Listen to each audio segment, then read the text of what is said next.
राजनगर को जितेबाला आम अनुधान करूँ मूल प्रसंग समस्त मुहर थाए सी हूँ जलसेचन प्रकल्पर समस्या। आज भी चाषीटे हिड़मुंडे बसी कांदुची, आज भी चाषीटे वर्षा को अपेक्षा करुच्ची, आज भी चाषीटे ठीक भाव में चाष कर जलसेचन हो चाष जमी ए बंधिया हो गला फाट सृष्टि है गोटे चाषीटे केमती चलो।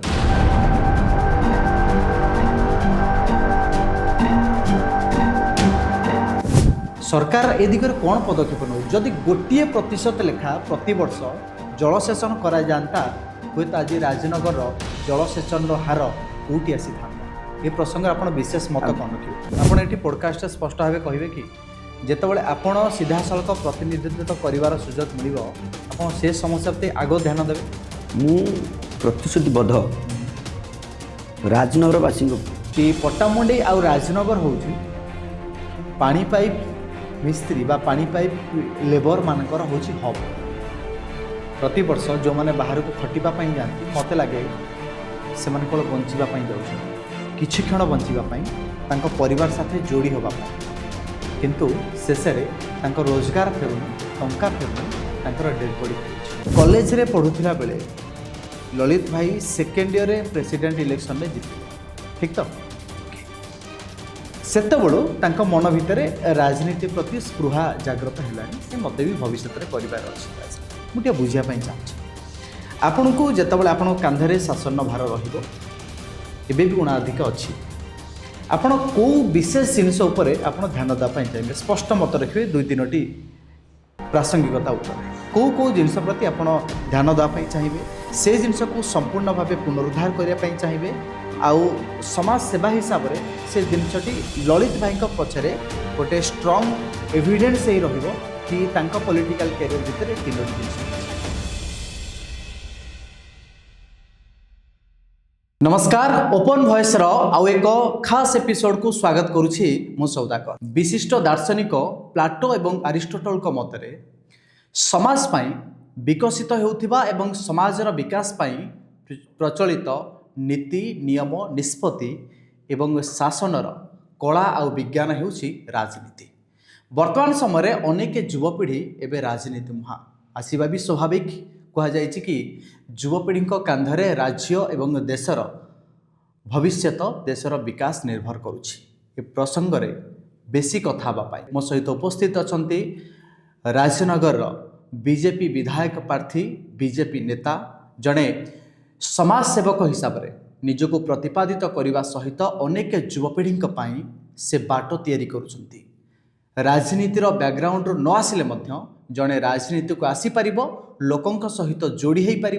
मो सहित मो स्टूडियो उपस्थित अछंती विशिष्ट बीजेपी नेता उदीयमान युवक ललित कुमार बेहरा। भाई वेलकम टू माय पॉडकास्ट। धन्यवाद भाई। भाई केमती अछंती? बहुत भल। ये जो भल रहिबा पछरे राजनगर लोकंकर केते भल पाइबा अछि जो आपण निजको फिट रखुचंती आ भल अच्छी बोली अनेक जगार कही भल अच्छी बोली। निश्चित भाव राजनगरवासी को धन्यवाद देवी सेतिकी स्नेह ममता भल पाइया विगत निर्वाचन देइचंती आज मध्य गाँ गली सेतिकी आशीर्वाद भल पाइया मिलुछि सेति भल अछि। अच्छा मुझे राजनीतिर कथा आम प्रसंग उठे फेरिबा 2024 इलेक्शन कथा थिला आपण बीजेपी दलरू नुआ प्रार्थी आ स्वतंत्र प्रार्थी भाव नॉमिनेशन करथिले लड़ुथिले शासक दलर नेता ध्रुव सांग संगे। 24 इलेक्शन एक भिन्न धरण इलेक्शन देखा मिलूला नुआ चेहरा बीजेपी प्रार्थी करिछि आपण दम रे इलेक्शन लड़िले हुए तो जीतिबा हारिबा अन्य एक प्रसंग थिला किंतु लोक मान मन में छाप छाड़ीदे। प्रसंग हूँ ये कि बीजेडी सरकार दुर्ग हटिगला आपण दलर सरकार आसिला बीजेपी सरकार आसिला एबे राजनीति मैदान रे आपण हाथ में शक्ति और सामर्थ्य जुटिगला हारिबा परे मध्य यही जो राजनीतिर अनुशीलन आउ अंक को केमती देखुचंती? देखंतु 24 निर्वाचन ले लोकंकर आशीर्वाद भल पाइया बीजेपी सरकार प्रति थिला सेतिपई राज्य रे बीजेपी सरकार को बहुमत मिलला बीजेपी सरकार कला एकाकी भाव सरकार कला ନିର୍ବାଚନରେ କେହି ବିଶ୍ୱାସ କରୁନଥିଲେ ଯେ ନିର୍ବାଚନରେ ବିଜେପି ସରକାର ଚାଲିଯିବ, କିନ୍ତୁ ଲୋକଙ୍କର ବିଶ୍ୱାସ ଥିଲା, ସାଧାରଣ ଲୋକଙ୍କର ବିଶ୍ୱାସ ଥିଲା। ବିଜେଡ଼ି ସରକାର ଲୋକ କି ବିଶ୍ୱାସ କରୁନଥିଲେ ସରକାର ଚାଲିଯିବ, କିନ୍ତୁ ସାଧାରଣ ଲୋକ ଏ ନିର୍ବାଚନ ସାଧାରଣ ଲୋକ ଲଢ଼ୁଥିଲେ, ନିର୍ବାଚନ ଲଢ଼ୁଥିଲେ, ଲୋକଙ୍କର ବିଶ୍ୱାସ ଥିଲା ଏଥର ଇଏ 24 ବର୍ଷ ତାର ଦୁର୍ଗ ହଟିବ, ନୂଆ ସରକାର ଏ ରାଜ୍ୟକୁ ଶାସନ କରିବ। ଲୋକଙ୍କ ଭିତରେ ଉତ୍ସାହ ଉଦ୍ଦୀପନା ବହୁତ ଭରିଥିଲା। ଲୋକ 24 ବର୍ଷ ଭିତରେ ଦୁର୍ନୀତି ଭ୍ରଷ୍ଟାଚାର ସବୁ ଦେଖିଥିଲେ। ତାହାର ପରୀକ୍ଷାର ଦିନ ଥିଲା 24 ନିର୍ବାଚନ। ଆପଣମାନେ ମିଡ଼ିଆ ଜଗତରେ ଦେଖିଥିବେ କାହାର କେତେ ସିଟ୍ ପଡ଼ୁଥିଲା, କାହାର କେତେ କମୁଥିଲା, କିଏ ସରକାର ହେଉଥିଲା, ମେଣ୍ଟ ହେଉଥିଲା, କିନ୍ତୁ ସାଧାରଣ ଲୋକ ଏଥିରେ ଚିନ୍ତା କରିଥିଲେ ଏଥର ବିଜେପିକୁ ଭୋଟ ଦେବେ, ଏତେ ବିଜେପିକୁ ଭୋଟ ଦେବେ, ଏଥର ଲଳିତ ଭାଇକି ବି ଭୋଟ ଦେବେ। ନିଶ୍ଚିତ ଭାବେ ରାଜନଗରରେ ଲୋକ ସୋ ମୋଟ ଭାବେ ଭଲ ପାଇବା ଆଶୀର୍ବାଦ ଦେଲେ।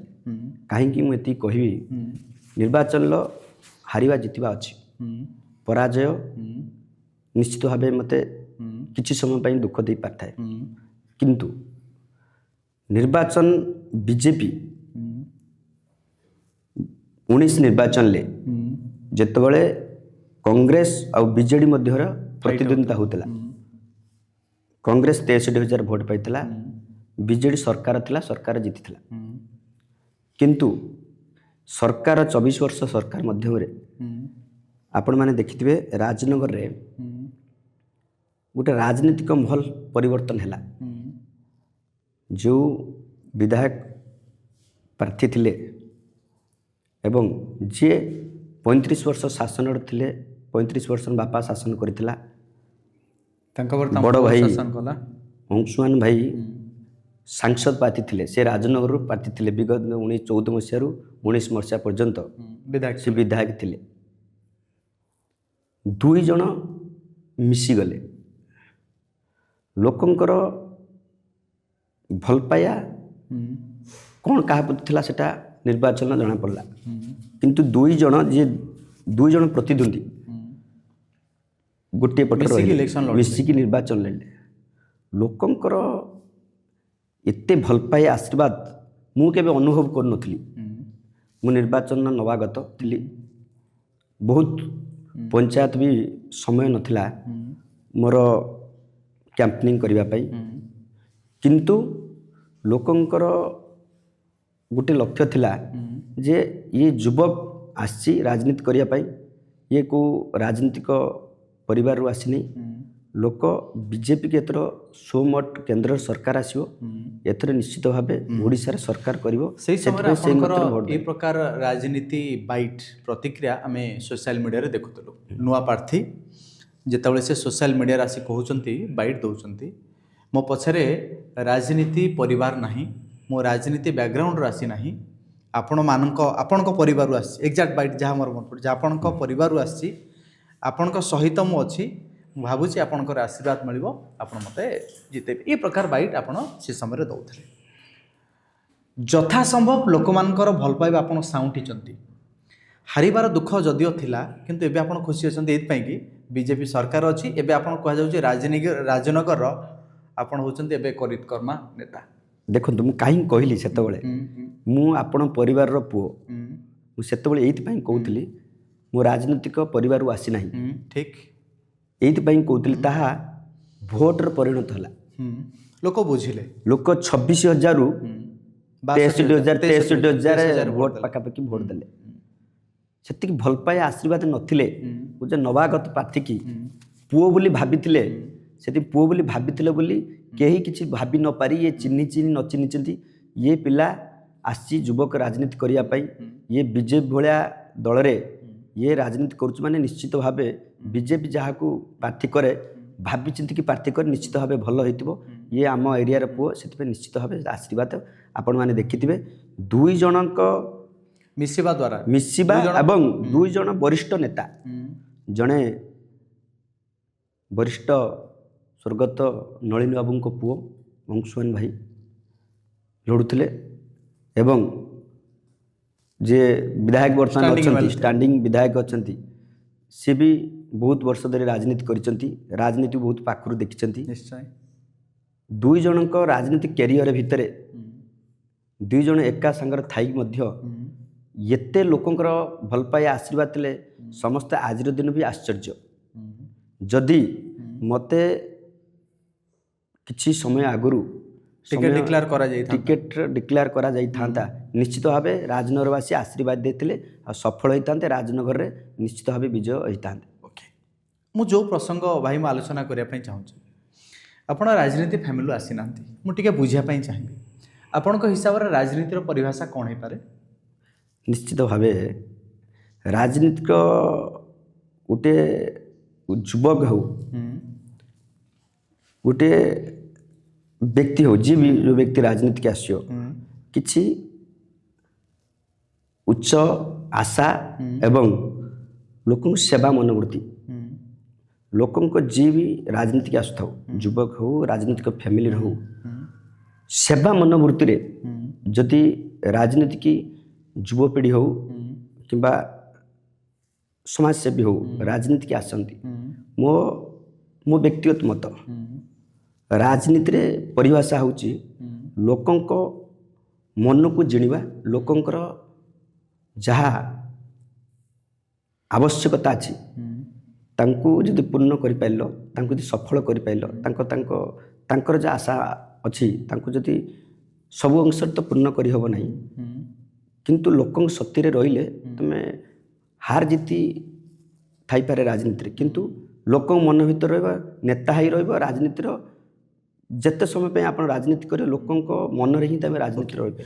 ललित भाई मु टिके आउट ऑफ कॉन्टेक्स्ट टू जा पई चाहिबी आम ओडिशा एक गरीब श्रेणी रे आमे निजको प्रतिपादित करू एबे भी आमे मागणा चाउल भत्ता उपरे निर्भर करी चलुचु सरकार हमको मागणा चाउल दउची भत्ता दउची जेमिति आमे गरीब हवा पई ठिका भी नहीं जाइछु आमे आज जन्म होइछु से गरीब हिसाब रे रहबा ई परिकल्पना खाली राजनगरवासी नुहे ओडिशावासी कथा अच्छी जड़े राजनीति रे जेतोले पाद थापुची सेवार मनोवृत्ति रखी पाद थापुची आम समाज रे मौलिक आवश्यकता ढेर अधिका हो गलानी कार एबे भी लोक इंदिरावास पई बा बिजु पक्का घर पई घर पई एबे दौड़ुचंती राशन कार्ड पई दौड़ुचंती सुभद्रा योजना रे निजुको पंजीकृत करिया पई शामिल करूचंती सरकार सुविधा रो समस्त सुविधा पा पई प्रत्येक लोक एठी व्याकुल से समय सतरे कौन विकास सेवा जोगेबा संभव कि ए प्रिमिसेस रे जहाँ जहाँ समाज रे सिनारी अच्छी गोटे स्पष्ट मत कौन रखिए देखो तो गोटे कथा मु कहबी किछि समय पई किछि लोकंकर आवश्यकता अछि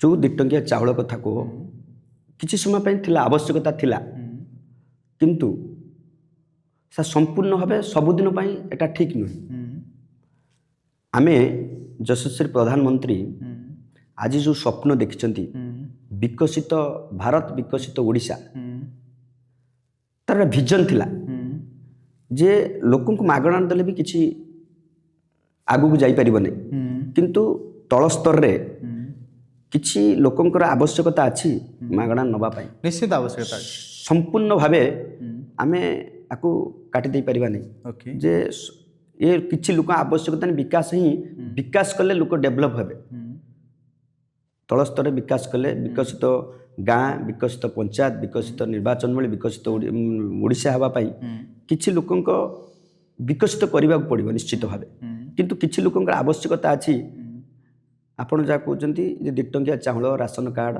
ये किछि लोकंक आवश्यकता अछि संपूर्ण भावे समस्तंक आवश्यकता नै सेमिति राजनीति रे जे राजनीति करूची किछि लोकन को ए भोट पॉलिटिक्स रे साहाय्य करि परथाय किंतु ये सरकार प्रतिश्रुतिबद्ध जे विकसित करबा को हेले विकास आवश्यकता गाँ गळे रे सेति विकास प्रति ध्यान दउ ओके से विकास कथा मु जीवा पई चाहूची भारत स्वाधीन पाखापाखि 75-80 वर्ष हो हेलानी आम ओडिशा रे सरकार आसबा भी अनेक दिन हेलानी चली कांग्रेस बीजेडी बीजेपी रो मेंट एबे बीजेपी सरकार आसी राजनगर को जेतेबेले आमे अनुध्यान करू मूल प्रसंग समस्त मुहरे थाए सी हूँ जलसेचन प्रकल्पर समस्या आज भी चाषीटीए हिड़मुंडे बसी कांदुची आज भी चाषीटे वर्षा को अपेक्षा करुच्ची आज भी चाषीटे ठीक भाव में चाष करिपारुना जलसेचन होना चाष जमी ए बंध्या हो गला फाट सृष्टि है गोटे चाषीटे केमती चलो सरकार ए दिगरे कौन पदक्षेप नौ जदि 1% लेखा प्रति वर्ष जलसेचन करा जाता हुए तो आज राजनगर जलसेचन हार कौटी आसी था ये प्रसंग आप विशेष मत कौन रखिए आप सबुठ गोटे बड़ कथा कहले राजनगर विषय रे जे राजनगर सबुठू चाषी बहुल एरिया आपने पचारि पारे बुझीपारे जे सबुठू भल धान जोटी कौटी चाष करा जाए सेटा राजनगर राजनगर निश्चिंत राजनगर रे जलसेचन 10-20 वर्ष पूर्व आवश्यकता थिला ता विगत सरकार नजर करी नाही राजनीति बहुत नेता करी जाइछिन बड़ बड़ नेता भी राजनीति रे बिजू बाबू भी राजनीति राजनगर करछिंती नलिन बाबू भी राजनीति करछंती आपण अंशुमान बाबू भी राजनीति करछंती आज दिन रे ध्रुव बाबू भी राजनीति करछंती किंतु लोकंकर मौलिक समस्या जलसेचन आपण जो कथा कहले जलसेचन आवश्यकता अछि किंतु तापति केही ध्यान दे नांती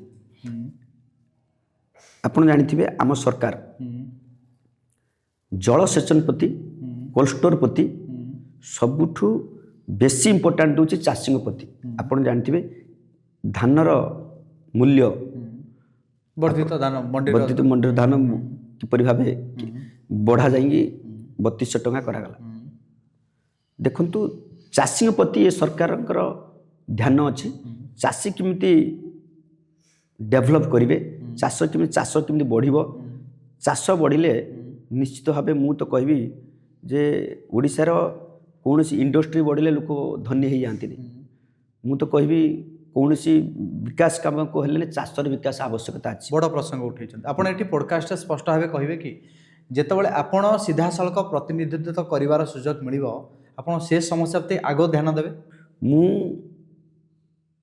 प्रतिश्रुतिबद्ध राजनगरवासी परे जे मु राजनगरवासी आशीर्वाद व भल पाए निश्चित अच्छी आगामी दिन जदि रहिबो निश्चित भावे मु जलसेचन उपरे आ कोल्ड स्टोर उपरे आउ बहुत समस्या अच्छी जे आमर एपर्यंत जे रास्ता घाटर सुविधा एपर्यंत सरकार एत वर्ष है गोटे निरंतर सरकार कर 24 वर्ष भितर आपण मैंने जीवे दी भितरकनिका से प्रसंग आम आसुले नेशनल प्रकल्प घोषणा करा जायछि किंतु रास्ता घाटर सुविधा ना आज दिन ना सेटा सबुठु दुखदायक विषय ना जलसेचन आज दिन पर्यंत जलसेचन ना आज दिन में बहुत समस्या अच्छी राजनगर ना रे राजनगर बर्तमान किंतु निश्चित भाव मु लोक को आशा भरोसा देवी ये सरकार राजनगर प्रति राजनगर निर्वाचन मन प्रति ध्यान दौची दब मध्य किंतु ये जो नाही रे राजनगर निश्चित भाव आगामी दिन में एक विकसित राजनगर हम मुझे सरकार प्रति मु अनुरोध करिछि एवं मु मंत्री को भेटी बहुत विषय आलोचना करिछि आपण जो मुख्य विषय रखले जलसेचन एटा मुख्यमंत्री पाखे अच्छी मु मुख्यमंत्री मध्य लिखित आकार देइछि जे जल पट्टामुंडे ठू राजनगर पर्यंत तालचुआ पर्यंत जलसेचन आवश्यकता अच्छी जेते प्रतिश्रुति मध्य मुख्यमंत्री देइछन्ति निश्चित भाव या ध्यान दिया हबो निश्चित भाव राजनगर जलसेचन व्यवस्था कराहबो ओके आ गोटे बड़ प्रसंग मुझे जावाई चाहूँगी से लगौछि से प्रश्न सहित जितेबाला चाष हो पारुनी चाषी परिवार साधारण गोटे रोजगारिया पिला समय हिसाब से बेरोजगार हो जाଉଛି शिक्षित बेकारी संख्या समय हिसाब से बढ़ी बढ़िका चली जितेबाला गोटे पिलार चाकरी हो नाला से बापा माँ बुझे दौले तू ए चाष कर केतबले चाकरी आसीबो ये हूँ आमर एक भावावेगर कथा जो जो संप्रदाय बा जो जगार आम आसीचे से जगह सहित आम भी ओतप्रोत भाव जड़ित समर स्थिति बदलुची लोक मध्य आउ चाष प्रति आग्रह कमीगला कहीं सरकार पाखे जो जो सुविधा गोटे चाषीटे पाखे पहुँचबार कथा हुए तो पहुँची पारना जो चाष प्रति आग्रह कमीगला अल्टरनेटिवली कौन हो बेकारी समस्या बढ़ी जाऊँगी ଲୋକମାନେ ଦାଦନ ଖଟିବାକୁ ବାହାରକୁ ଯାଉଛନ୍ତି। ଗୋଟେ ଷ୍ଟାଟିଷ୍ଟିକ୍ସ କୁହେ कि पट्टामुंडई आउ राजनगर होची पानी पाइप मिस्त्री बा पानी पाइप लेबर मानकर होची हब। प्रति वर्ष जो माने बाहर को खटिबा पई जानती मते लागे से माने कोळ बंचिबा पई जाउछंती, किछि क्षण बंचिबा पई तांको परिवार साथे जोड़ी होबा पई, किंतु शेषरे तांको रोजगार फेरुनी, टंका फेरुनी, तांकर डेड बॉडी फेरुची। मु ए व्यक्तिगत भाव प्रसंग सहित मु व्यक्तिगत भाव जड़ित अच्छी मु स्पष्ट भाव बुझा चाहिए जड़े लोकल लीडर ये प्रसंग रे कौन आभिमुख्य रहिबा दरकार?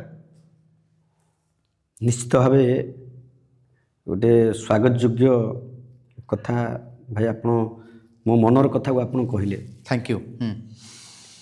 जे प्रथम आपण जो क्वेश्चन मते कले जे चाषी प्रति लोकंकर आउ मन बढ़ो ना मुझी जीवी आपण विषय जीवी पट्टामुंडई पानी पाइप मिस्त्री कि यांकर काम करने जो आपण मैंने देखिथिबे विगत सरकार रे लोक चाष प्रति लोक ध्यान दौ नथिले। अच्छा, किंतु ये जो 17 मार्च सरकार आपण माने गाँ गहली को जातु चाष करिबार गोटे चाष कर एथर मुझे केते चाष करी लोकंकर टिके माने इंटरेस्ट बढ़िला। एटा ग्राउंड लेवल रिपोर्ट आपण कहउछंती पूरा ग्राउंड लेवल इंटरेस्ट माने लोक चाष करिया पे मन बळेले निश्चित भाव मन बळेले। एइति पई जो माने विगत दिन रे जेहेतु मु ग्राउंड लेवल आसी मु ग्राउंड लेवल कथा कहि मु भुवनेश्वर कथा कहबिनी। ओके ओके, गुरुत्वपूर्ण प्रसंगटा जे लोकंकरे आगुरु देखिबे गाँ गले मजूरिया मिलु नथिले। लोक चाष करे मजूरी आम चाष करबुनी आम आमर तो मासकू चाउल पहुँची जाऊँ आ चाष करबुनी भाग दे दूथिले। ठीक, वर्तमान से समय परिवर्तन होइछि, लोक चाष पर ध्यान दौरान जदि चाष को आम आगु टिके डेवलपमेंट करवा चाष केमी कर जलसेचन आवश्यकता वो लोक भल बिहन दे पारिबा भल ये कर चाष निश्चित भाव डेवलप होइछि।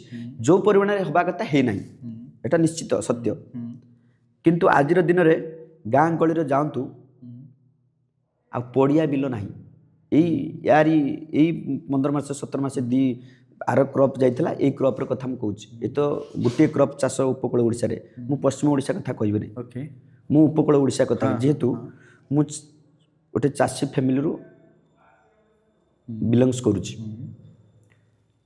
हाँ लोकंकर आवश्यकता अछि माने पैसार आवश्यकता अछि, लोक किछि उच्च शिक्षित होई चाकरी अन्वेषण रे उच्च वेतन पाइबा पई बाहर को जाइछंती, किंतु जहार शिक्षागता कम अछि से श्रमिक भाव दादन खटिबा को जाउछंती। ओके, किंतु आपण एबे अनुध्यान करंतु लोक किछि अंश किछि संपूर्ण भाव परिवर्तन है नहीं। मु कहबिनी एटा मिछ प्रतिश्रुति देबिनी कि मिछ कथा मु कहबिनी। किछि अंश लोक एबे बाहरु दादन खटिबारु किछि अंश 20% 10% लोक आसिलेनी चाष करिबा पे चाष प्रति ध्यान दउचंती, किंतु आमर जो मौलिक समस्या जे आम पट्टामुंडई राजनगर रे आपण मान कहले जे पानी पाइप बहुत बहुल भाव मिस्त्री बाहर दादन खटिया जाउचंती। मु गोटे जनकर भाषण शुणुली वरिष्ठ नेता सौम्यरंजन पट्टनायक। अच्छा, से गोटे केन्द्रापड़ा महोत्सव को जाइए मत कहते मुझे बसती मंचरे लोक अभिभाषण रखला बेले कहते जे पृथ्वी पृष्ठ रे जोठिकी जीव जो एरिया को जीव सेठी तुम केन्द्रापड़ा लोक पाइयो प्रमर भाव। प्रैक्टिकल कथा मु तो केबे विदेश जाइनी बाहर को जेतु गोटे वरिष्ठ नेता अनुभवी नेता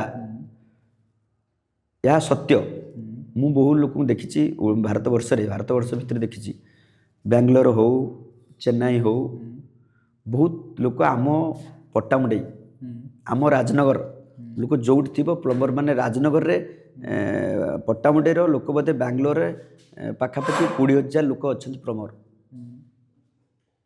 किंतु या किछि समय भितर तांकर समाधान करहब ना किंतु मु सरकार को माने अनुरोध करी जे आमरी भाई मान प्रति आमरी दादा मान प्रति आमरी पट्टामुंडी राजनगर जो प्लम्बर कि केन्द्रापड़ा जो माने जाउछंती बाहर को दादन खटिबा पई तांको गोटे स्वतंत्र बजेट व्यवस्था करी भाई मु आपनकर गोटे विजन विषय बुझा चाहिए जड़े यंग पिला जेतबले राजनीति मैदान में पाद दौची स्पेसिफिक विजन आखिरे थाए मु राजनीति को आसिले मत आटलिस्ट आरी उपर काम करार अच्छे मत यही जिनस सुधार अच्छी राजनीति समय इलेक्शन समय अनेक राजनीतिर बयानबाजी हुए मुझे प्रसंग को आदौ जीवी ना मु बुझापी चाहिए कॉलेज रे पढ़ुला बेले ललित भाई सेकेंड ईयर प्रेसिडेंट इलेक्शन में जीतिले ठीक तो ओके सेतबेलू तांको मन भितर राजनीति प्रति स्पृहा जागृत है मत भी भविष्य में करार अच्छी राजनीति मुझे बुझापी चाहूँगी आपण को जितेबाला आपण कांधरे शासन भार रहिबो एबे भी गुणाधिक अच्छी आपण को विशेष जिनस उपर आपण ध्यान देवाई चाहिए स्पष्ट मत रखिए 2-3टी प्रासंगिकता उत्तर कौ कौ जिनस प्रति आपण ध्यान देवाई चाहिए से जिनस को संपूर्ण भाव पुनरुद्धार करने चाहिए आउ समाज सेवा हिसाब से से जिनसटी ललित भाई पछरे गोटे स्ट्रंग एविडेंस ही रहिबो कि तांको पॉलिटिकल कैरियर भितर 3टी जिनस होइछि वो 3टी जिनस आपण जत कहले राजनीतिर जो आस कौन विजन नहीं कि आसते आम पाठ पढ़ुलु कॉलेज समस्या नहीं कि नेता हाँपाई चेष्टा करूँ से आम विजन नाला जे आम नेता हबू बड़ नेता हबू राजनगर भली एरिया एमएल प्रार्थी हबू से विजन नाला से विजन थिला जे कॉलेज छात्र छात्री समस्या को लेकिन आम राजनीति करूँ ओके आम जो प्रथम करी मु राजनीति पाद देली इंडिपेंडेंट स्टूडेंट ऑर्गेनाइजेशन गोटे थिला मुझे प्रेसिडेंट हेली से विजन थिला आमर कॉलेज समस्या नहीं कॉलेज किमी डेभलप हम कॉलेज किमी छात्र छात्री किमी लाइब्रेरी मागणार बही पढ़े कॉलेज रे कैंपस किमी डेभलप हम किपरि सेतबले लेक्चर माने अवेलेबल हवा सब क्लासरूम रे लेक्चर हम सेतबले से विजन थिला ओके समयर परिवर्तन जितेबाला आम कॉलेज प्रेसिडेंट रु राजनीति मैदान में पास आउट हलु सेतबले आम राजनीतिक किसी व्यक्ति विशेष संगे संश्लिष्ट हलु समय समय किसी राजनीतिक बड़ बड़ व्यक्ति संगे संस्पर्श आसिलु तांकर विजन कौन अच्छी राजनीतिक तांकर अभिलाष कौन तांकर सब राजनीति करने आम जो किसी व्यक्ति विशेष संगे मिसिलु से आम किसी पाठ पढ़ी सारा किसी परिवार किसी गोटे किसी समस्त तुम परिवार आसता मत मो परिवार भी आसता जे तू इनकम करे चाकरी करे तू कहीं से राजनीति आड़ जाइलु जा ना समस्त घर गोटे कंट्रोल तुम उपर थाए किंतु मु किसी इमिति व्यक्ति संगर मिसी जे राजनीतिक परिभाषा को बुझापी मोर से उत्साह थिला मन भितर कौन बुझिले शेष जे या बुझिली जे राजनीतिक आसवाई हेले राजनीति को आसवाई हेले तमें तुम एरिया जो एरिया तुम राजनीति कर आगे तो प्रथम करी मु तो स्वप्न देखनी जे ओडिशा रे राजनीति करने किसी एरिया को नहीं किसी जिन राजनीति करा जाए ओके जे राजनीतिर मौलिक से एरिया मौलिक समस्या सब कौन थी पारे ओके जे मु जिते राजनीतिर स्वप्न देखिली जे राजनीति करी से आम से माने राजनगर रे सड़कर माने परिवहन सुविधा नथिला ଆମେ କଲେଜ ପାଠ ପଢ଼ିଲା ବେଳେ ଆସିଲା ବେଳେ ଆମେ ସେତେବେଳେ ଘାଟ ପାରି ହେଇକି ଆସୁଥିଲୁ ଡାଙ୍ଗମାଳରୁ ଆସୁଥିଲୁ ରାଜକନିକା।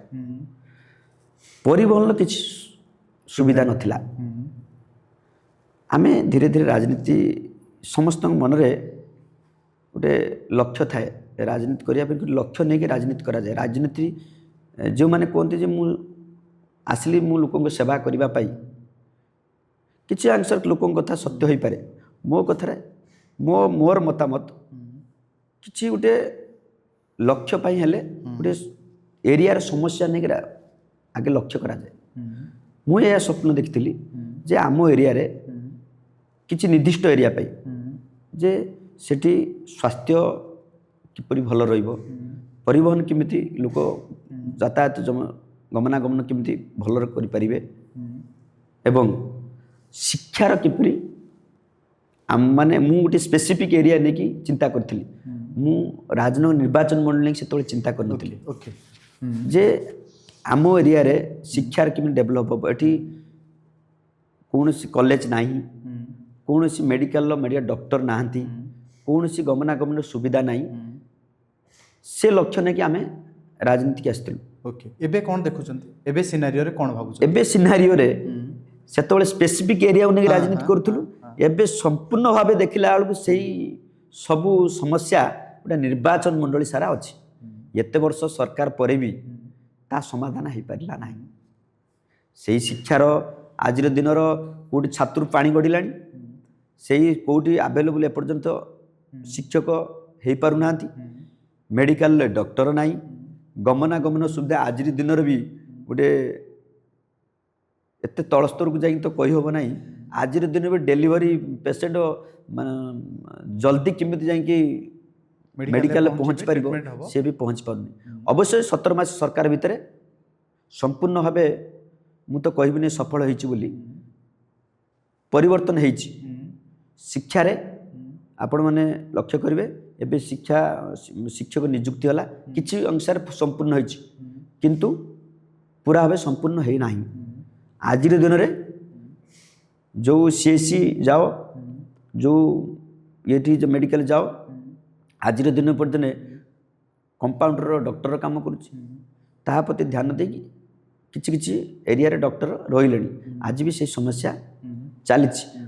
ମୁଁ ତ ସରକାରଙ୍କ ଅନୁରୋଧ ଇଏ କରିବି ଶିକ୍ଷା ସ୍ୱାସ୍ଥ୍ୟ ଗମନାଗମନ ଉପରେ ଗୁରୁତ୍ୱ ଦେବେ। ଆଜିର ଦିନରେ ସେଇ ସମସ୍ୟା ଅଛି। ନିଶ୍ଚିତ ଭାବେ ମୋର ସମ୍ପୂର୍ଣ୍ଣ ଭରସା ଅଛି ମୋ ଦଳ ପ୍ରତି, ମୋ ସରକାର ପ୍ରତି। ନିଶ୍ଚିତ ଭାବେ ଆଗାମୀ ଦିନରେ এই ସମସ୍ୟା କଣ୍ଟିନ୍ୟୁ ସରକାର ହେଲେ ରହିବ ନାହିଁ। ଓକେ, ଏବେ ଆପଣଙ୍କୁ କୁହାଯାଉଛି କି ଆପଣଙ୍କ ନାଁରେ ଅନେକ ଅଭିଯୋଗ ଆସେ। ଅଭିଯୋଗ ହେଉଛି ଏଇଆ କି ବିଜେପି ସରକାର ଆସିଲା ପରେ ଲଳିତ ଭାଇ ଏବେ ପାୱାର କରିଡର ହେଇଯାଇଛନ୍ତି। ରାଜନଗର ନିର୍ବାଚନ ମଣ୍ଡଳ ପାୱାର କରିଡର, ଦୁଇଟି ବ୍ଲକ ଉପରେ ତାଙ୍କର ଜୋରଦାର ହସ୍ତକ୍ଷେପ ଆସେ। ପଟ୍ଟାମୁଣ୍ଡାଇ ବ୍ଲକ ଏବଂ ରାଜନଗର ହସ୍ତକ୍ଷେପ ଆସେ ଏବଂ ଅନେକ ସେ ମିଶ୍ରଣ ପର୍ବ ବି କଲେଣି, ଯେଉଁଠି ସରପଞ୍ଚ ଅଭିଯାନକୁ ନେଇ ମିଶାଇ ଦେଉଛନ୍ତି। ଏସବୁ ଭିତରେ ରାଜନୀତି ବୟାନବାଜି ଭିତରେ ମୁଁ ଖାଲି ବୁଝିବା ପାଇଁ ଚାହୁଁଛି କେଉଁ କେଉଁ ପ୍ରସଙ୍ଗରେ ଆପଣ ବ୍ଲକକୁ ଘେରୁଥିଲେ? ଦେଖନ୍ତୁ, ଗୋଟେ କଥା କହିଲେ, ପ୍ରସଙ୍ଗଟି ବଡ଼ ଗୁରୁତ୍ୱପୂର୍ଣ୍ଣ ପ୍ରସଙ୍ଗ। ଗୋଟେ କଥା କହିଲେ ଯେ ଆପଣ ଆଜିର ଦିନ ରାଜନଗର ପାୱାର ହେଇଯାଇଛି, ଏଇଟା ସମ୍ପୂର୍ଣ୍ଣ ଭୁଲ କଥା। ଓକେ, ଲୋକ ସାଧାରଣ ଲୋକ ଆଜିର ଦିନରେ ପାୱାରଫୁଲ ହେଇଛନ୍ତି। ଆଚ୍ଛା, ସାଧାରଣ ଲୋକ ଅନୁଭବ କଲେଣି ଯେ ବିଗତ ସରକାରର କ'ଣ ନ୍ୟାୟ ପାଉଥିଲେ, ଆଜିର ଦିନ ସରକାରର ନ୍ୟାୟ ପାଉଛନ୍ତି। ଲୋକ ପାୱାରଫୁଲ ହେଲା ବେଳକୁ ଆପଣଙ୍କ ନଜରକୁ, ସାଧାରଣ ଲୋକଙ୍କ ନଜରକୁ ଯିଏ ଅଭିଯୋଗ କରୁଛନ୍ତି ତାଙ୍କୁ ଯାଉଛନ୍ତି ଆଙ୍କର କ୍ଷମତା ବୋଧେ ତାଙ୍କ ଉପରେ ଅଛି। ଲୋକଙ୍କର କ୍ଷମତା ବଢ଼ିଯାଇଛି। ଲୋକ ବ୍ଲକ ଯାଉଛନ୍ତି, ଲୋକ ଥାନାରେ ଆଜିର ଦିନରେ ତାଙ୍କର ଯାହା ଡିମାଣ୍ଡ, ଯାହା ତାଙ୍କର ଇଏ ଅଛି, ଥାନାକୁ IIC ଯାଉଛନ୍ତି, ବସିକି କଥା ହେଉଛନ୍ତି। ଆଉ ଦଲାରଗିରି ଥାନାରେ ଚାଲୁନି। ଲୋକଙ୍କର ସାହସ ବଢ଼ିଯାଇଛି। IIC ପାଖରେ ବସିକି କଥା ହେଇପାରୁଛନ୍ତି। ଚାନ୍ଦା ଆଦାୟ ବଟି ଏ ସମ୍ପୂର୍ଣ୍ଣ ଭାବେ ଆପଣଙ୍କୁ ମୁଁ ଚ୍ୟାଲେଞ୍ଜ କରି କହିବି, କାଉଣ୍ଟର ବିଜେପି ଲୋକ ଯାଇକି ପୁରା ବ୍ଲକରେ କାଉଣ୍ଟର କରୁଛନ୍ତି। ଚ୍ୟାଲେଞ୍ଜ କରି କହିବି ଆଉ ରାଜନଗର ନିର୍ବାଚନ ମୂଳରେ ଏ ଲାଞ୍ଚ କାରବାର ଥାନାରେ ଦଲାରଗିରି ଏ ସମ୍ପୂର୍ଣ୍ଣ ଭାବେ ଚାଲିଯାଇଛି। ଲୋକଙ୍କର ପାୱାରଫୁଲ ହେଇଛନ୍ତି ଏଇଥିପାଇଁ ମୁଁ କହିବି ଲୋକ ପାୱାରଫୁଲ ହେଇଛନ୍ତି ବ୍ଲକ କଥା କହିଲେ ଲୋକ ନିଜର ମୌଳିକ ସମସ୍ୟା ନେଇ ଯେତେବେଳେ ବ୍ଲକକୁ ଯାଉଛନ୍ତି ସେତେବେଳେ ନିଜର ମତାମତ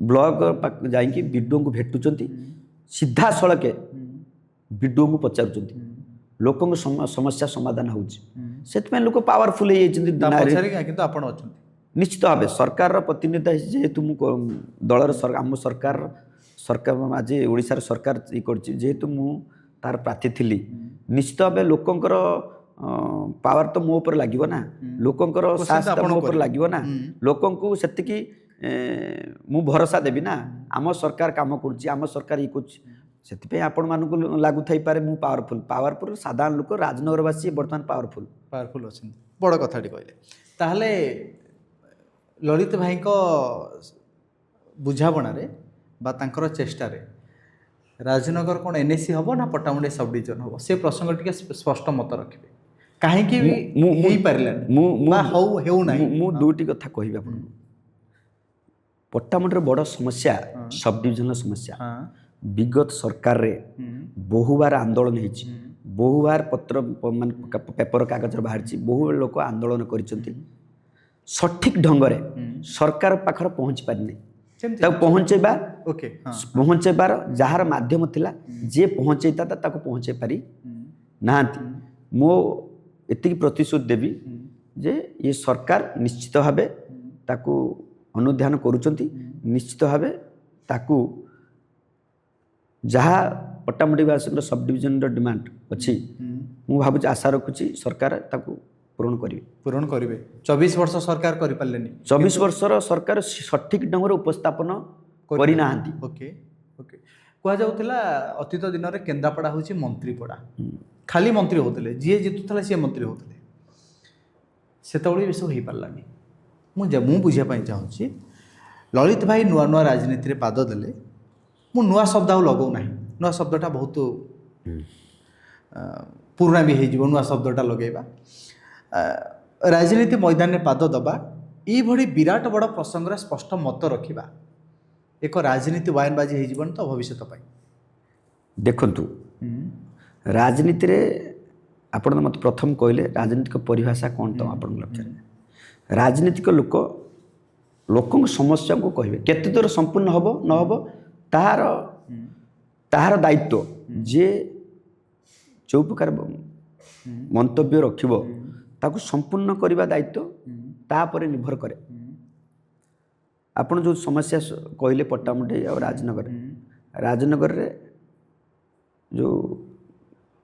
ଯେଉଁ ସମସ୍ୟା ଅଛି କି ପଟ୍ଟାମୁଣ୍ଡାଇରେ ଯେଉଁ ସମସ୍ୟା ଅଛି ମୁଁ ସରକାର ପ୍ରତିନିଧି ହିସାବରେ ମୁଁ ତ ବିଧାୟକ ହେଇଯାଇନି ବିଧାନସଭା ନିଶ୍ଚିତ ଭାବେ ବିଧାନସଭାରେ ଉପସ୍ଥାପନ ମୁଁ କରିପାରି ନାହିଁ ମୁଁ ନିଶ୍ଚିତ ଭାବେ ମୋର ସରକାର ଉପରେ ଭରସା ଅଛି ମୋ ମନ୍ତ୍ରୀ ଉପରେ ଭରସା ଅଛି ଯେ ଆମ ସରକାରରେ ଆମ ମନ୍ତ୍ରୀଙ୍କର ସେଠି ଦକ୍ଷତା ଅଛି ଭାଇ ଆପଣ ରାଜନଗରରୁ ବିଲଙ୍ଗ କରୁଛନ୍ତି ସିଧାସଳଖ ମୁଁ ବୁଝିବା ପାଇଁ ଚାହୁଁଛି ରାଜନଗରର ଯେଉଁ ଇକୋ ଟୁରିଜିମର କଥା ହେଉ ଭିତରକନିକାର କଥା ହେଉ ସେ ଆମର ଭାବାବେଗରେ ଅଛି ଆମେ ରାଜନଗର ଭାବେ ଆମେ ଏଇଥିପାଇଁ ଗର୍ବ କରୁ ଆମ ପାଖରେ ଦୁଇଟି ବଡ଼ ବଡ଼ ପ୍ରୋଜେକ୍ଟ ଅଛି ନ୍ୟାସନାଲ ପ୍ରୋଜେକ୍ଟ ଭାବେ ଘୋଷଣା କରାଯାଇଛି ଇକୋ ଟୁରିଜିମର କଥା କୁହାଯାଇଛି ଆପଣଙ୍କ ବିଚାରରେ ସେ ସବୁର ସ୍ଥିତି ଏବେ କେମିତି ଅଛି ଦେଖନ୍ତୁ ଆମେ ଯାହା ପାଇଁ ଗର୍ବ କରୁଛନ୍ତି ଯାହା ପାଇଁ ସ୍ୱପ୍ନ ବି ଦେଖୁଛନ୍ତି ଯେ ଭିତରକନିକା ନ୍ୟାସନାଲ ପାର୍କ ଦୁଇ ତିନିଟି କଥା ମୁଁ କହିବି ଯେ ଭିତରକନିକା ଡେଭଲପମେଣ୍ଟ ପାଇଁ ସମସ୍ତେ କୁମ୍ଭୀର କାନ୍ଦୁଛନ୍ତି ବିଗତ ଦିନ ସରକାର ଦେଖିଥିବେ ଆଜିର ଦିନରେ ମୁଁ ତ ସ୍ପଷ୍ଟ କହିବି ଭିତରକନିକା ଡେଭଲପମେଣ୍ଟ ପାଇଁ କୌଣସି ପଦକ୍ଷେପ ନିଆଯାଏ ନାହିଁ ଯେହେତୁ ଏବେ ଦୁଇ ତିନିଟି କଥା ଘୋଷଣା ହେଇଛି କ'ଣ ଘୋଷଣା ହେଇଛି ଯେ ଇକୋ ଟୁରିଜିମର କଥା ହଉ ତ ପୂର୍ବ ସରକାରରେ ଦେଖନ୍ତୁ ଏବେ ତାହାକୁ ଇମ୍ପ୍ଲିମେଣ୍ଟ ଠିକ୍ ସେ ହେଇନି ଯେ ଗବେଷଣା କଥା ହଉ ଆପଣ ଆଜି ଦେଖିବେ 300 କେତେ କୋଟି ଟଙ୍କା ଗୋଟେ ଏଇ ସରକାରରେ ସାଂସନ ଭିତରକନିକା ଡେଭଲପମେଣ୍ଟ ପାଇଁ ଆଜିର ଦିନର ଭିତରକନିକାର ଡେଭଲପମେଣ୍ଟ ପାଇଁ ଟୁରିଜିମର କିଛି ବିକାଶ କରାଯାଇନି, ଖାଲି ଘୋଷଣା ହେଇଯାଇଛି। ଖାଲି ଘୋଷଣା କରାହେଇଛି। ଟୁରିଜିମ ପାଇଁ କିଛି ସ୍ୱତନ୍ତ୍ର ବିଗତ ସରକାର ବଜେଟ୍ କରାଯାଇନଥିଲା। ଯେ ଟୁରିଜିମର ବିକାଶ ହେଲେ ସେଠି ଲୋକ ଯିଏ ବସତି ସ୍ଥାପନ କରୁଛନ୍ତି ସେଠି କିଛି ରୋଜଗାରକ୍ଷମ ହେବେ, ଲୋକ ବାହାରୁ ରେଭିନ୍ୟୁ ଜେନେରେଟ୍ ହେବ, ବାହାର ଲୋକ ଭିତରକନିକାକୁ ଯିବେ, ଭିତରକନିକା ନାଁ ଆହୁରି ବଢ଼ିବ। ସେଇ ଦିଗରେ ଆପଣ କାମ କରୁଛନ୍ତି ଏବେ? ନିଶ୍ଚିତ ଭାବେ ମୋର ତ ପ୍ରଥମ ଲକ୍ଷ୍ୟ ରହିବ ଭିତରକନିକାର ଡେଭଲପମେଣ୍ଟ। ଭିତରକନିକାର ଡେଭଲପମେଣ୍ଟ କିଛି ନିୟମ କାନୁନରେ ବନ୍ଧା ଅଛି, କିନ୍ତୁ ସରକାର ନିଶ୍ଚିତ ଭାବେ ଧ୍ୟାନ ଦେଉଛନ୍ତି। ଏ ସରକାର ଭିତରକନିକାର ଡେଭଲପମେଣ୍ଟ କରିବା ପାଇଁ ଓ ଟୁରିଜିମର ଡେଭଲପମେଣ୍ଟ କରିବା ପାଇଁ ଆପଣ ଦେଖିଥିବେ ଯେ ଆମ ସରକାର ଏବଂ ଆମ ସଭାପତି ଯଶସ୍ୱୀ ସଭାପତି ମନମୋହନ ଭାଇ ଟୁରିଜିମର ବିକାଶ ପାଇଁ ଅହରହ ଚେଷ୍ଟା କରୁଛନ୍ତି। କିପରି ଓଡ଼ିଶାରେ ଟୁରିଜିମର ବିକାଶ ହେବ, ରେଭିନ୍ୟୁ ଜେନେରେଟ୍ ହେବ ଏବଂ ଭାରତ ବର୍ଷରେ କେମିତି ଓଡ଼ିଶା ନାଁ କରିବ। ଆପଣ ଜାଣିଥିବେ ଯେ ବହୁତ ବାର ପ୍ରେସମିଟ୍ରେ ଆମର ସଭାପତି ଆମର ମନ୍ତ୍ରୀ କହିଛନ୍ତି ଟୁରିଜିମର ବିକାଶ ପାଇଁ ଓଡ଼ିଶା ବଜେଟ୍ର ଅଭାବ ନାହିଁ। ଟୁରିଜିମର ବିକାଶ ହେଲେ ନିଶ୍ଚିତ ଭାବେ ଆମ ଭିତରକନିକାର ବିକାଶ ହେବ ଏବଂ ଭିତରକନିକାର ଯେଉଁ ପାଖାଆଖରେ ଯେଉଁ ସାଧାରଣ ଲୋକ ରହୁଛନ୍ତି ବସତି ସ୍ଥାପନ କରୁଛନ୍ତି ତାଙ୍କର ବି ବିକାଶ ହେବ। ସେମାନେ ବି ଥଇଥାନ ପାଇବେ, ବଞ୍ଚିବେ। ବଞ୍ଚିବା ପାଇଁ ଦେଖନ୍ତୁ କିଛି ମୁଁ ତ କାହାକୁ ଦାୟୀ ଦେବି ମାନେ ଦାୟୀ କରିବି ନାହିଁ। ରାଜନୀତିକ ଲକ୍ଷ୍ୟରେ କିଛି ଲୋକ କ୍ଷତିଗ୍ରସ୍ତ ହେଉଛନ୍ତି। ରାଜନଗରରେ ଭିତରକନିକାରେ କିଛି ତାଳଚୁଆ, ରଙ୍ଗଣୀ, ଈଶ୍ୱରପୁର, ଡାଙ୍ଗମାଳ, କୃଷ୍ଣନଗର ଏ ଏରିଆରେ କିଛି ଲୋକ ନିଶ୍ଚିତ କ୍ଷତି ଜଙ୍ଗଲ ପାଇଁ କିଛି ଲୋକ ଉପକୃତ ହେଉଛନ୍ତି, କିନ୍ତୁ ଏ ଯେଉଁ କିଛି ନିୟମ କାନୁନ ପାଇଁ କ୍ଷତି ସହୁଛନ୍ତି। କିନ୍ତୁ କିଛି ରାଜନୀତିକ ଯଦି ସମୂହ ଭାବେ ଦେଖାଯିବ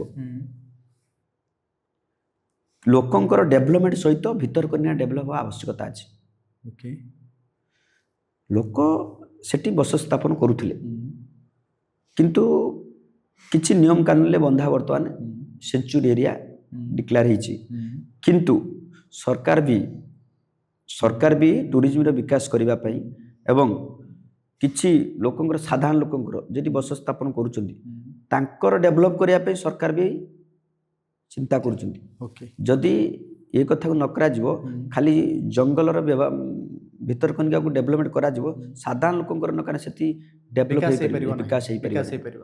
ସାଧାରଣ ଲୋକଙ୍କ କଥା ବି ସରକାର ଚିନ୍ତା କରିବା ଦରକାର। ପ୍ରଥମେ ଆପଣଙ୍କ ଗୋଟିଏ ପ୍ରତିଶ୍ରୁତି ଦେବେ କି ଆପଣଙ୍କ କାନ୍ଧରେ ଆଟଲିଷ୍ଟ ରୋଡ ମରାମତି ହେଇଯାଉ। ଏଇଥିପାଇଁ ମୁଁ ଯେହେତୁ ସ୍ପେସିଫାଇ ମୁଁ ବି ରାଜନଗରରୁ ବିଲଙ୍ଗ କରୁଛି। ଯେତେବେଳେ ଆମେ ବୁଲିବା ପାଇଁ ଯାଉ କେତେ ବଙ୍କାଣି ଉଠାଣି ଦେଇକି ଆମେ ଭିତରକନିକାରେ ପହଞ୍ଚୁ, ସେ ହିସାବ ଆମ ପାଖରେ ଅଛି।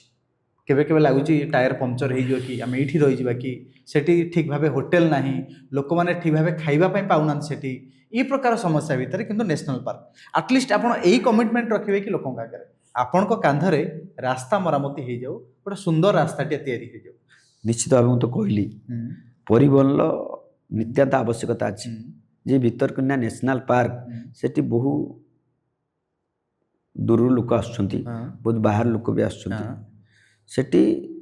ମୁଁ ତ କହିଲି ଆପଣଙ୍କୁ ଗୋଟିଏ କଥା, ଟୁରିଜିମର ବିକାଶ ହେଲେ ସେଠି ହୋଟେଲ ହେବ। କିଛି ନିୟମ କାନୁନର ବନ୍ଧା ଅଛି, ସେ ନିୟମ କାନୁନ ଯଦି ରଖାଯିବ ଟୁରିଜିମ ତ ବିକାଶ ହୋଇପାରିବ ନାହିଁ। କାହିଁକିନା ସେଞ୍ଚୁରୀ ଏରିଆ ଅଛି ସେଠି ସେଞ୍ଚୁରୀ ଏରିଆ ଡିକ୍ଲେୟାର କରିଥିଲେ, ଦେଖିଥିବେ।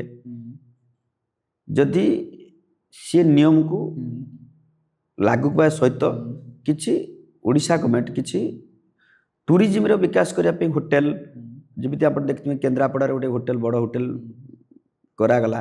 ଟୁରିଜିମର ବିକାଶ କରିବା ପାଇଁ ନିଶ୍ଚିତ ଭାବେ ସେ ଏରିଆରେ ହୋଟେଲର ଶିଳ୍ପର ବିକାଶ କରିବାକୁ ପଡ଼ିବ। ଯଦି ନ କରାଯିବ ତାହେଲେ ହୋଟେଲ ହେବ ନାହିଁ କି ସଡ଼କ ଯିବନି, ଲୋକ ସେଠି କେହି ଯିବେ ନାହିଁ। ଓକେ ଭାଇ, ଯେତେବେଳେ ଆମେ ରାଜନଗର ଇତିହାସ ଖେଳୁଛୁ ଅତୀତ ଦିନରେ ବା ବର୍ତ୍ତମାନ ସମୟରେ, ଏବେ ସାତ ଭାୟାକୁ ନେଇ ଅନେକ ଦୁଃଖ। ରାଜନଗର ଦୁଃଖ ହେଉଛି ସାତ ଭାୟାର ଭଗ୍ନ ବିଶେଷ। ଏବେ ବି ସାତ ଭାୟାକୁ ଯେତେବେଳେ ଆମେ ଯାଉଛେ ବହୁତ କଷ୍ଟ ଲାଗେ। ଏ ହେଉଛି ଆମ ସାତ ଭାୟା ଥିଲା, ସାତଟା ଗାଁ ସମୟକ୍ରମେ ଅଲଗା ଜାଗାକୁ ଥଇଥାନ ହେଇଗଲେ, ସେ ଯାହା ଯାହା ସବୁ ଅସୁବିଧା ହେଲା। ଅତୀତ ଭବିଷ୍ୟତ ଦିନମାନଙ୍କରେ ସାତ ଭାୟା ପରି ଅନେକ ଗାଁ ମଧ୍ୟ ନଷ୍ଟ ହୋଇଯିବ। ଜଳବାୟୁ ପ୍ରଦୂଷଣ କଥା କୁହନ୍ତୁ, ଯେଉଁ ଢଙ୍ଗରେ ଯାହା ମରାମତି ହେଉଛି, ଆପଣଙ୍କର ବନ୍ୟା ପ୍ରପୀଡ଼ିତ ଅଞ୍ଚଳ କଥା କୁହନ୍ତୁ, ପ୍ରତିବର୍ଷ ବନ୍ୟା ଆସୁଛି। ରାଜନଗର ବିକାଶକୁ ଆମେ ଯେଉଁ ପରିସଂଖ୍ୟାନ ଦେଖୁଛେ, କେଉଁଠି ନା କେଉଁଠି ପ୍ରାକୃତିକ ବିପର୍ଯ୍ୟୟର କଥା କୁହନ୍ତୁ କିମ୍ବା ଜଳବାୟୁର ପ୍ରଦୂଷଣ କଥା କୁହନ୍ତୁ, ରାଜନଗର ବିକାଶକୁ ନିମ୍ନଗାମୀ କରୁଛି। ଏ ପ୍ରସଙ୍ଗରେ ଆପଣଙ୍କର କ'ଣ ବିଚାର ଅଛି? ଦେଖନ୍ତୁ, ଆପଣ ଯେଉଁ ସାତ ଭାୟା ବିଷୟରେ କହିଲେ, ସାତ ଭାୟାର ଇତିହାସକୁ ଯଦି ଆମେ ଖୋଲିବା, ବହୁତ ବଡ଼ ଇତିହାସ ଅଛି। ଆପଣମାନେ ସାତଟି ଗାଁ କଥା କହୁଛନ୍ତି, ସାତ ଭାୟାର ଇତିହାସ ଲିଭି ହେବାକୁ ବସିଲାଣି। ଆପଣମାନେ ଜାଣିଥିବେ, ଆମେ ଯେଉଁ ଏଇ ଗଲା ବୋଇତ ବନ୍ଦାଣ, କାର୍ତ୍ତିକ ମାସରେ ଯେଉଁ କାର୍ତ୍ତିକ ମାସର ବୋଇତ ବନ୍ଦାଣକୁ ନେଇକି ରାଜନଗର ଇତିହାସ ସାତ ଭାୟାର ବଡ଼ ଇତିହାସ ଅଛି। ନିଶ୍ଚୟ। ଯେଉଁ ତପଇ କହୁଛନ୍ତି, ସେଟା ହିଁ ମାନେ ସାତ ଭାୟାରୁ ହିଁ ତପଇ ନାଁ ଦିଆଯାଇଥିଲା। ତପଇ ହିଁ ଯେଠି ସାତ ଭାୟାରେ ହିଁ ଥିଲେ, ତାର ବଡ଼ ଇତିହାସ ଅଛି। ଆପଣ ଜମ୍ବୁଦ୍ୱୀପ କଥା କୁହନ୍ତୁ, ଜମ୍ବୁଦ୍ୱୀପ କଥା କୁହନ୍ତୁ, ସାତ ଭାୟାର ତପଇ ଆଜିର ଦିନ ଗୋଟେ ଇତିହାସ ହେଇକି ରହିଗଲା।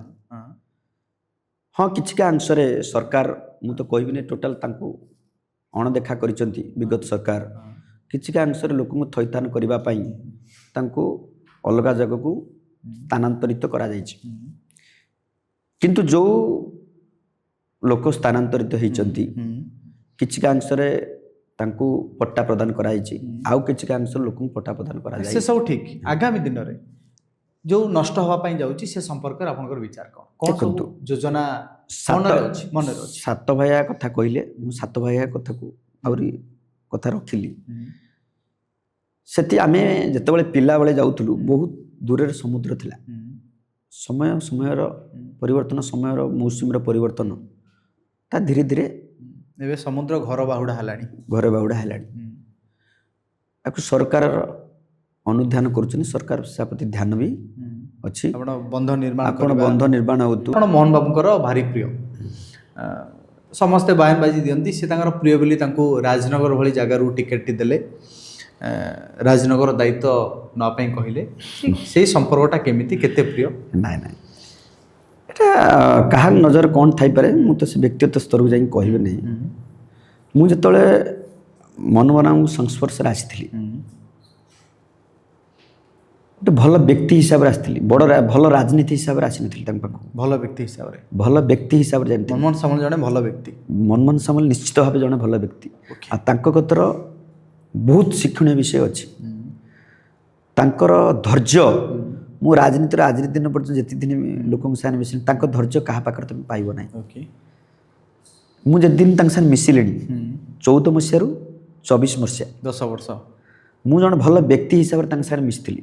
ମୁଁ ରାଜନୀତିରେ ଯେତେବେଳେ ନୂଆ ରାଜନୀତି କରିବା ପାଇଁ ଅଭିଳାଷ ଥିଲା, କିନ୍ତୁ ତାଙ୍କୁ ରାଜନୀତି, ତାଙ୍କର ସେତେବେଳେ କିଛି କ୍ଷମତା ନଥିଲା। ସେତେବେଳେ ବିଜେଡ଼ିର ଦବଦବା ଥିଲା। 14 ମସିହାରେ ଯଦି ମୋଦିଜୀଙ୍କର ଆସିଲେ, ଯେତେବେଳେ ଯଶସ୍ୱୀ ପ୍ରଧାନମନ୍ତ୍ରୀ ଯେତେବେଳେ ମାନେ ଡିକ୍ଲେୟାର ହେଲେ ଯେ ସଭାପତି ଭାବେ, ମାନେ କେନ୍ଦ୍ରରେ ପ୍ରଧାନମନ୍ତ୍ରୀ ଭାବେ ଯେତେବେଳେ ଦେବେ, ଲୋକ ବହୁତ ଯୁବକ ତାଙ୍କ ସହିତ ଯୋଡ଼ି ହେଲେ, ବିଜେପି ସହିତ ଯୋଡ଼ି ହେଲେ। ସେତେବେଳେ ମସିହାରେ ମୁଁ ସେଇ ମସିହାରେ ଯୋଡ଼ି ହେଇଥିଲି। କିନ୍ତୁ ମୁଁ ବ୍ୟକ୍ତିଗତ ଭାବେ ମନମୋହନ ବାବୁକୁ ଭଲ ବ୍ୟକ୍ତି ହିସାବରେ ମିଶିଥିଲି। ସେ କାହିଁକି ଭଲ ପାଆନ୍ତି, ସେ ଉତ୍ତର ଟିକେ ଦେଇଦିଅନ୍ତୁ। ସେପଟେ ବେଶୀ ଭଲ ପାଆନ୍ତି ଆପଣଙ୍କୁ?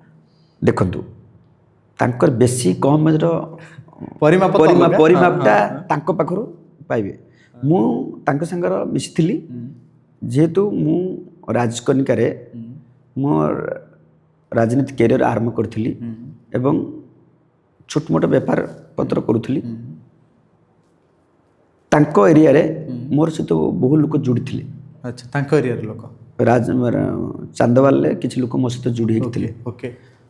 ମୁଁ ଯେତେବେଳେ ବିଜେପିରେ ଯେତେବେଳେ ମନମୋହନ ବାବୁ ପ୍ରତିନିଧିତ୍ୱ କଲେ 19 ମସିହାରେ 14 ମସିହାରେ ନୂଆ ନୂଆ ପ୍ରତିନିଧିତ୍ୱ କଲେ।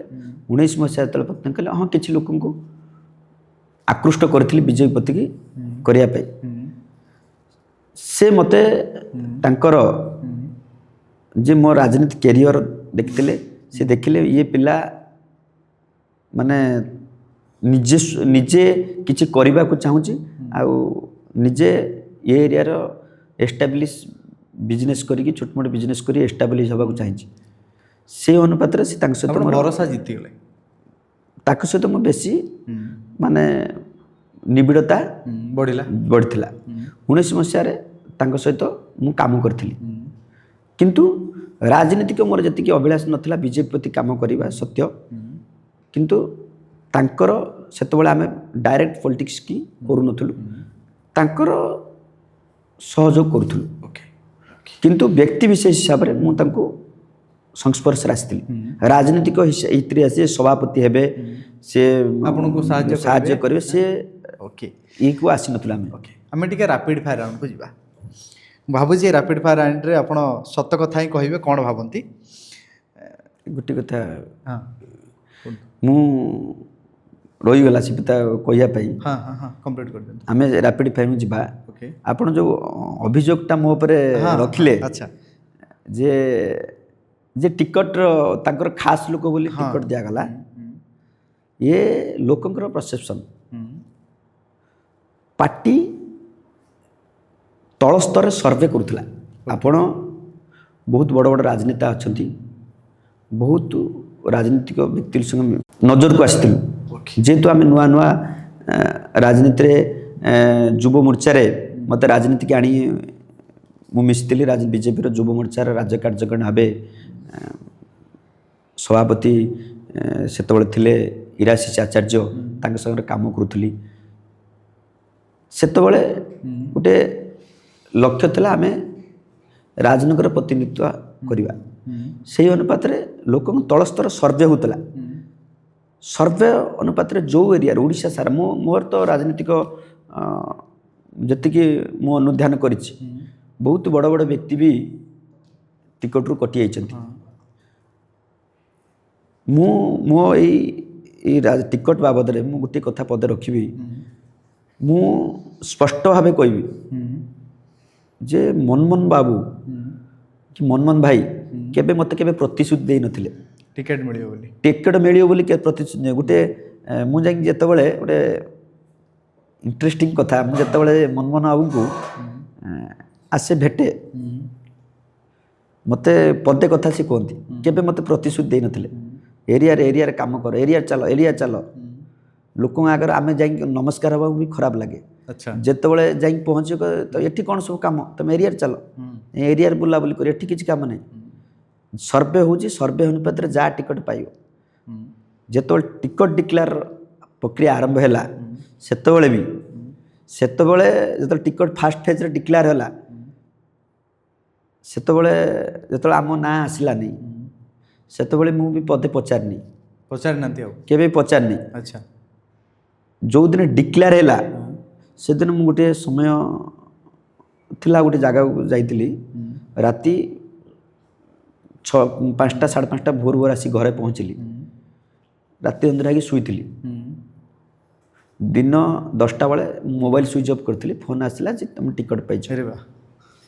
ମୁଁ ସ୍ପଷ୍ଟ ଭାବେ କହିବି, ମୁଁ କେବେ ଅନୁରୋଧ କରିନାହିଁ ମନମୋହନ ବାବୁଙ୍କୁ। ଆପଣ ଯେତେବେଳେ କେବେ 1-to-1 ହେବ, କେବେ ମନମୋହନ ବାବୁ ନିଶ୍ଚିତ ପଚାରିବେ, ମୁଁ କେବେ କହିନାହିଁ। ଆଉ ମନମୋହନ ବାବୁ ମୋତେ କେବେ ପ୍ରତିଶ୍ରୁତି ଦେଇନାହାନ୍ତି, କେବେ ତୁମେ ଟିକଟ ଦେଇଛନ୍ତି। ନିଶ୍ଚିତ ଭାବେ ମୁଁ ଯଦି ସେଇ ପରିସଂଖ୍ୟାରେ ଆସିପାରିଥିଲି, ସେଇ ରାଜନୀତିକ ତାଙ୍କ ସର୍ଭେ, ଆମ ସରକାରର, ଆମ ପାର୍ଟିର ଯେତେବେଳେ ସର୍ଭେ କରାହେଉଥିଲା, ମୁଁ ଭାବୁଛି ସେ ସର୍ଭେରେ ମୁଁ ପ୍ରଥମ ହେଉ, ଦ୍ୱିତୀୟ ହେଉ, ତୃତୀୟ ହେଉ, ଯାହା କୌଣସି ସ୍ଥାନ ରହିବା କଥା ରହିଛି।